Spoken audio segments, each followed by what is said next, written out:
So let's unbox the portable car stereo screen. Okay, first up, we have, it looks like the main unit on the screen, protected well. Okay, there we have it. There's the front. A couple inputs over here. There's a SIM card. Looks like a USB Type-C, audio visual in, and then a 3.5 millimeter headphone jack. They provide us a 3.5 millimeter AUX cable.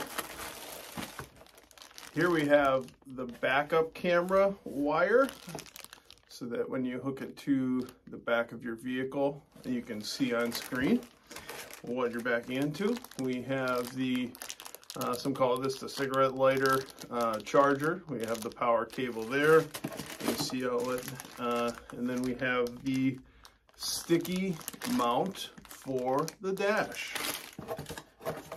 And an extra sticky pad, and of course the user manual and directions. So I already have Apple CarPlay capable screen in my vehicle, but let me just show you why I'm going to install this. So my screen requires a wire to use CarPlay. This is a 22 Ford Explorer. Whether it's Android or Apple, it requires a wire. And then once I hook it up, it takes over the whole system. So it's very hard to operate my Sirius radio, things like that. Perhaps I just don't know how to use it, but I really just dislike the fact that my phone, it becomes my car. So I want a screen up here that gives me Waze navigation, because the navigation system here, let's face it, doesn't have traffic. It's not really that useful. So I want this screen plus the navigation of this screen with the updated Waze mapping navigation with traffic. I just plugged it in, and I mean, we're literally up to this screen already. So let's see what it takes to get CarPlay hooked up. Recording this video with my Apple phone. Let's do Android Auto with my other phone. So we're gonna look to CarKit AE8. We'll simply confirm, and then we look up here, it's connecting. Give it a second.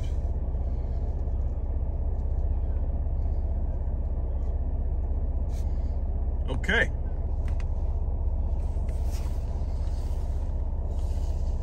There we go. All right, I picked a destination. The speaker said all set, let's go, and we're gonna be off. So right away, I love this thing because I don't have to attach the wire from my phone to my GPS or this sort of radio here. Also, the audio is self-contained, so it doesn't have to take over my stereo and interrupt what I'm doing. Really liking this, and it's cheaper than buying a premium GPS, and the screen's generally bigger than most of the GPSs on the market. We got Waze, up to date, liking this already. Use the right lane to turn right on South State Street.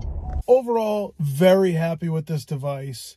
And here are a couple key things. First, it has a massive leg up on the typical GPS devices that you would buy, and then they're sort of self-sufficient in the sense that Android Auto and Apple Auto CarPlay both work here, and they connect wirelessly, which is a key. I have a 2022 vehicle, and I do have both in my vehicle, but I have to use the wire to connect them. So this connects very seamlessly to both my Android and my Apple phone. Works great. Waze is really the app that I'm using most here, but anything that you can use in the CarPlay suite or the Android Auto suite work on this. It's touch responsive. The screen is large. It's easy to read. Works great. Stable.